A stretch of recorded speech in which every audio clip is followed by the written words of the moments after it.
النهارده انا جاي اتكلم معاكم في فيديوهين الاتنين اهم من بعض جدا، والاتنين بيشملوا نفس الحاجة، بس الاول بيتكلم عن الاطفال والتاني بيتكلم عن الكبار. فمبدئيا كده انا هبدأ بالفيديو دوت اللي هو بيتكلم عن الاطفال عشان خاطر الفيديو مهم جدا، والتاني خلال ساعات بسيطة هيكون نازل ان شاء الله بإذن الله برضو النهاردة، يعني انتظروني النهاردة برضو هنزله.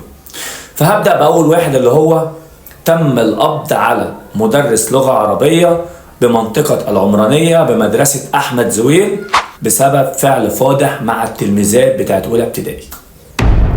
زي ما انت سمعت الخبر كده.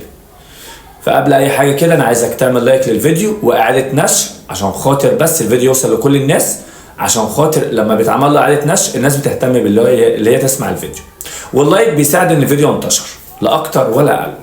شرف ليا، عايز تتابعني على راسي، مش عايز تتابعني برضه على راسي.